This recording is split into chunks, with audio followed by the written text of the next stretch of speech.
بسم الله الرحمن الرحيم. هرت maanta waa ku faraxsanahay inaan hadaf mar labaad aan u imaado oo aan la galo munaaqasho iyo waris dhaafsi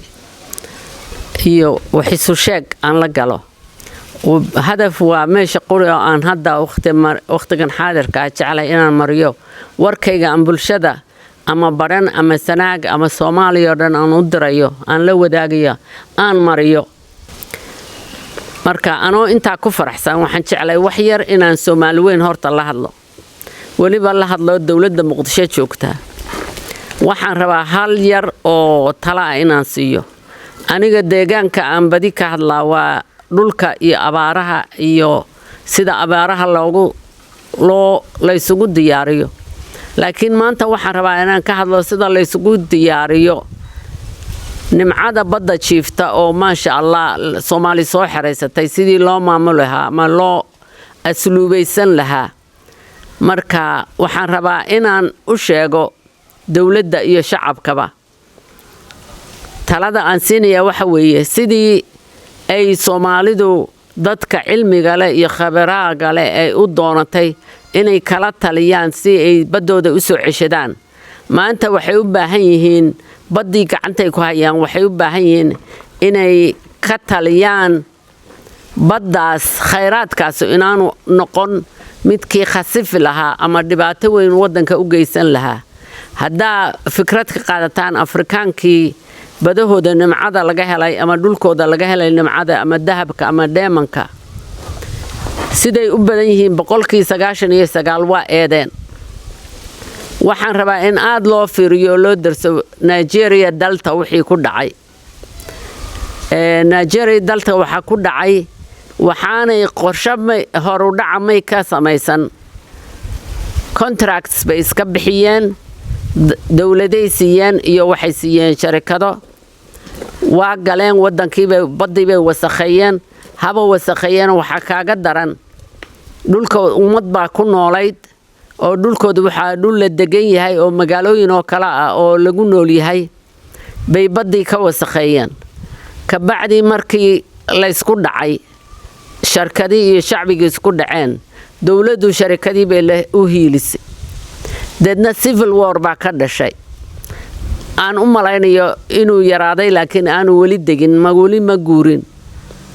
marka waxa loo baahan yahay waxa in laga tabaabulshaysto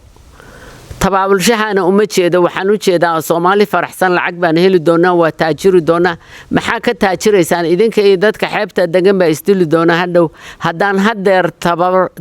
tababar iyo khubara la geynin oo sharci ay saxeexdaan iyo si loo monitor gareeyo loo ilaaliyo aydinan ka dhigan constitution iyadoo iska leedahay oo gooniya aydinan samaysan hadhowto badahan kale oo ah badda cas iyo badda Hindiya dhulkan مثلا ba sanaag ilaa bari waxay haystaan badda ugu dheer inta ugu dheer bay haystaan ama Hindiya ha ahaato ama badda cas ahaato dhulkaas oo qaarkood aan ogahay in la gubay oo ay laga exploration kooda dhamaaday oo intii isticmaalku joogay lagu sheegay petrol iyo waxyaalaha nooca haddii loo soo gudbo inaan continuation jirayn oo dhulka dhan oo khayraad kale inaydan farsaareen haddii midaas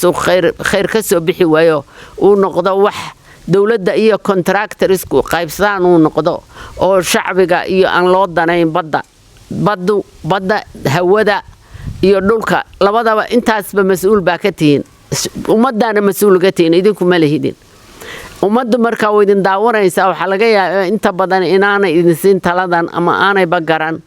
marka waxa la rabaa idinku inaad garataan kontraktiyada aad la saxeexaysaan sida u habaynaysaan inaad dadka u soo bandhigtaan oo ay ku kalsoonaadaan inaanay isku dilayn inaanay ku baqtiyeen inaan la sumaynayn ay isku kalsoonaadaan. haddii aydin ka hadashaan taajirnimo iyo badbeenu ka khayraynaa horta bax badan lama siiyo dadka dhulka leh waxa la sharikadaha qaata sharikada noocaasana Soomaaliya hadeer ma laha. marka ka tabaabulshaysta sidii idinka aan la isku kiindirin oo idinan gaalo idin idin musallafin oo wixiina u qaadan dadkana wasakhda uga tegin ha laga taxadiro oo ha laga sameeyo shuruuc ka hortegid ama digniin oo lala galayo shirkadaha ha la sameeyo dadka loo soo bandhigo intaasaan odhanaya Allah idinku duwo biidnillaah khubaraana keensada sa lacagta ugu khasarteen badda sida loo helo lacag ugu khasara khubaraa deegaanka badda oo idin kala taliya waxyaalaha waxa qori lahaydeen iyo waxa dadka saxiixi lahaydeen waa ku mahadsantiin intaas tala iga waa ka baxay marka salaamu calaykum runta cilmi baaris iyo horumarinta hadaf